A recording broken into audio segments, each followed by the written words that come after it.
तर fifth question मध्ये आपण बघूया त्रिकोण एबीसी व त्रिकोण पीक्यूआर हे समरूप त्रिकोण आहे. ते क्वेश्चन मध्येच दिलेलं आहे. Triangle ABC and triangle PQR are similar triangles. तिथे तुम्ही एक लाईन अजून ऍड करू शकता.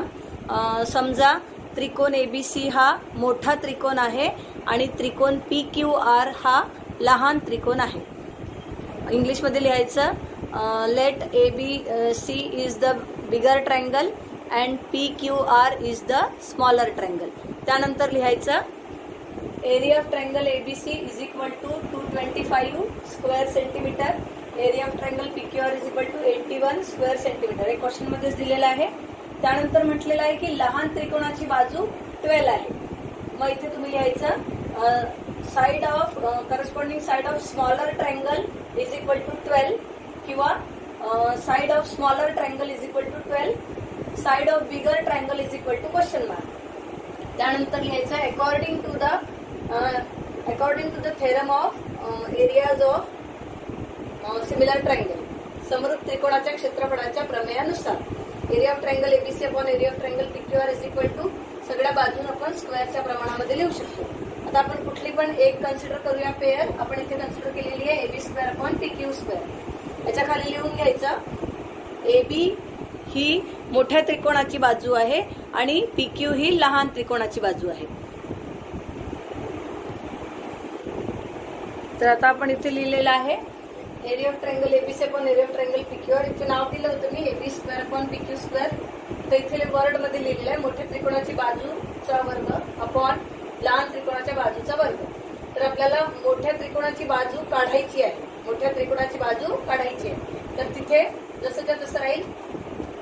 इंग्लिशमध्ये लिहायचं side of bigger triangle whole square upon side of smaller triangle whole square. मग इथे हे मोठ्या त्रिकोणाची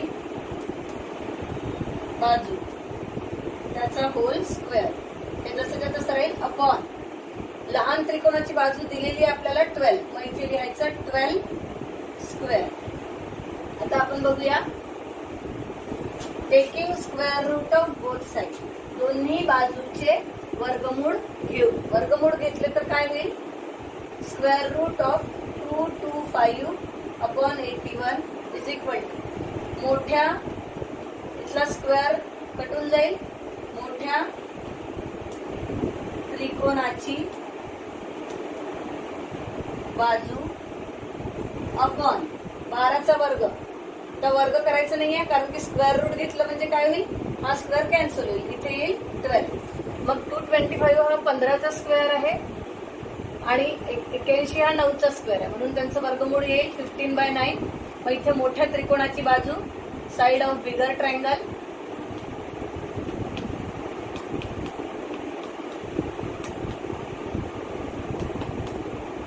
भागेला 12. मग यांचं करायचं क्रॉस मल्टिप्लिकेशन. मग इथे येईल 9 इंटू मोठ्या त्रिकोणाची बाजू is equal to 15 into 12. Next step मध्ये काय होईल हे 9 खाली जाईल.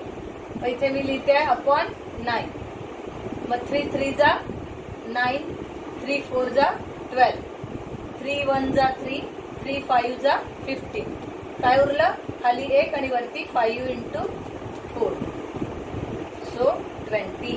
मग मोठ्या त्रिकोणाची बाजू काय मिळाली 20 सेमी. त्यांनी युनिट दिलेला आहे तुम्हाला लिहावंच लागेल.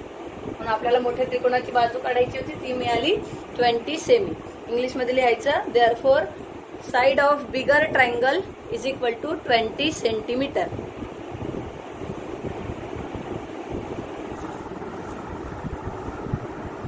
अब क्वेश्चन नंबर 6 में triangle ABC and triangle DF are equilateral triangle. अब ये दोनों ट्रायंगल इक्विलैटरल है. इक्विलैटरल की प्रॉपर्टीज हमको मालूम है. सारे साइड्स समान होते हैं और सारे एंगल्स 60 डिग्री के होते हैं यानी सेम होते हैं. तो इन्होंने इन दोनों को इक्विलैटरल ट्रायंगल बोला है और इन दोनों के एरिया का रेशो 1:2 दिया है. तो आपको साइड्स के रेशो में से एक साइड दी है DE निकालना है. तो अब हम इसको कैसे प्रूफ करेंगे. पहले तो लिखेंगे area of not area triangle ABC and triangle DEF are equilateral triangle. Equilateral triangles. मराठीमध्ये लिहायचं, त्रिकोण एबीसी आणि त्रिकोण डीईएफ हे समभुज त्रिकोण आहेत. फिर उसके बाद अब ये इक्विलॅटरल ट्रायंगल आहे. समभुज त्रिकोण आहेत तर याच्या तिन्ही बाजू समान असतात आणि कोण सारखे असतात. तर तुम्ही त्याला area of triangle triangle ABC is similar to triangle DEF असं पण लिहू शकता. बाय ए टेस्ट, क्योंकि इसमें तीनों भी एंगल सेम रहेंगे क्योंकि वो इक्विलॅटरल है. तो को कसोटीनुसार हे दोन त्रिकोण आपण काय लिहू शकतो, समरूप. मग जर दोन त्रिकोण समरूप झाले तर आपल्याला तो थेरम अप्लाय करता येऊ शकतो की जर दोन त्रिकोण समरूप असेल तर त्यांच्या एरियाचे गुणोत्तर हे त्यांच्या बाजूंच्या गुणोत्तराच्या वर्गा एवढे असते. फिर अब हम लिखेंगे according to theorem of areas of similar triangle. समरूप त्रिकोणांच्या क्षेत्रफळाच्या प्रमेयानुसार area of triangle ABC upon area of triangle DEF is equal to, क्या लिख सकते हैं, AB square upon DE square, BC square upon EF square, AC square upon DF square. But area of triangle ABC upon area of triangle DEF, इसका ratio already question में दिया है 1/2. सो ये इसको इक्वेशन नंबर 1 दे देते हैं. And AB is equal to 4 दिया है, DE इज इक्वल टू निकालना है. तो अब हमको AB और DE, AB मालूम है, DE निकालना है. तो हम कौन सा रेशो कंसिडर करेंगे, ये पहला. इन दोनों को लेने की जरूरत नहीं. So area of triangle ABC upon area of triangle DEF is equal to AB square upon DE square. ये इक्वेशन नंबर 2. सो अब यहाँ पे लिखेंगे area of triangle ABC upon area of triangle DEF के जगह पे 1/2 लिखेंगे. 1/2 इज इक्वल टू, इसको 3 दे सकते हो, 4 अपॉन DE स्क्वायर. तो AB की वैल्यू 4 है बट यहाँ पे AB का स्क्वायर बोला है. ठीक है. सो यहाँ लिखेंगे फ्रॉम 2 and 3, 2 व 3 वरून. अब क्या करेंगे, square root of both side, taking square root of both side. So square root लेंगे, ऐसा आएगा, इधर के स्क्वायर कट जाएंगे, 4/DE. सो 1 का स्क्वायर रूट 1 ही होता है और ये √2 इज इक्वल टू 4/DE. अब करेंगे cross multiplication. So DE is equal to 4√2. So DE की वैल्यू हमको फाइंड करनी थी, वो क्या मिली, 4√2. इसके बाद हम देखेंगे next question, 7th question. 7th question में एक्टिविटी दी है जो आपको फिगर देख के फिलअप करना है, फिल इन द ब्लैंक्स. हर फिल इन द ब्लैंक के लिए आधा मार्क रहेगा. सो देखते हैं 7th क्वेश्चन. इन फिगर, इस फिगर में क्या बोला है, ये PQ और DE सिमिलर है, पैरेलल है. एरिया ऑफ ट्रायंगल PQF, ये जो छोटा ट्रायंगल है उसका एरिया है 20. उसके बाद P से लेके F तक का डिस्टेंस है 2 times DP, यानी इसका डबल करोगे तो ये मिलेगा. Then area of triangle, not triangle, this is a quadrilateral DPQE, ये क्वाड्रिलेटरल का एरिया जो है, by completing the following activity, ये हमको फाइंड करना है ये एक्टिविटी कंप्लीट करके. तो अब हम देखते हैं area of triangle PQF 20 units जो दिया है क्वेश्चन में. PF is equal to 2DP, ये भी क्वेश्चन में दिया है. लेट अस अज्यूम दैट उन्होंने क्या किए, DP को x बोला तो PF उसका डबल बोला है, 2 times है तो वो हो गया 2x. अब यहाँ पे देखते हैं DF इज इक्वल टू, यानी ये D से लेके पूरा F, ये जो है ये DF इज इक्वल टू, ये पूरा कब मिलेगा, जब आप इन दो छोटे पार्ट को ऐड करोगे.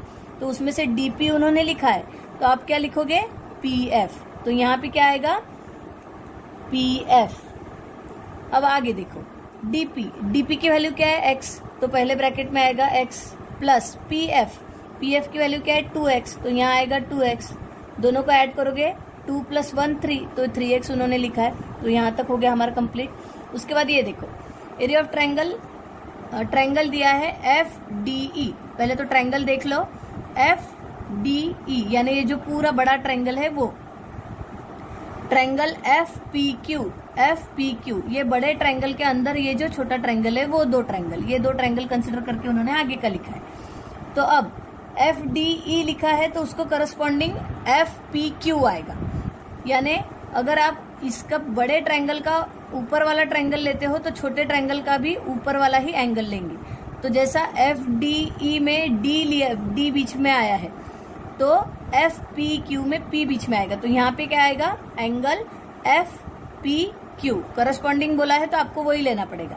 फिर उसके बाद में E दिया है उन्होंने, यानी नीचे वाला लिया है और लेफ्ट हैंड साइड का, तो छोटे वाले ट्रायंगल का भी नीचे वाला और लेफ्ट हैंड साइड का ही लेना पड़ेगा। तो यहाँ पे क्या आएगा, FQP आएगा, यहाँ पे आएगा FPQ और यहाँ पे क्या आएगा FQP करस्पॉन्डिंग बोला है। फिर ये दोनों ट्रायंगल सिमिलर हो गए बाय AA टेस्ट। 2 ट्रायंगल अगर सिमिलर है तो उनके एरिया का रेशियो उनके साइड्स के स्क्वायर के प्रोपोर्शन में होता है। तो अभी देखो FD पहली साइड का स्क्वायर अपॉन FP का स्क्वायर, तो हमारे पास किसकी वैल्यू है वही साइड्स हम लिखेंगे। तो हम यहाँ पे क्या लिख सकते हैं, area of triangle FDE upon area of triangle FPQ is equal to क्या आएगा, पहली साइड लो, FD बोलो या DF बोलो। अब यहाँ पे DF है इसलिए हम यहाँ लिखेंगे, ये बॉक्स में आपको लिखना है DF स्क्वायर और नीचे के इसमें आएगा PF लेंगे, क्योंकि अभी यहाँ पे DF लिखा है तो यहाँ पे PF लिखेंगे, तो यहाँ आएगा PF स्क्वायर। तो DF की वैल्यू 3x है इसलिए यहाँ 3x स्क्वायर। फिर उसके बाद में PF स्क्वायर, PF की वैल्यू 2x है इसलिए 2x स्क्वायर। 3 का स्क्वायर 9, x स्क्वायर कैंसिल हो गया, 2 का स्क्वायर 4, ये उन्होंने ही सॉल्व करके दिया है।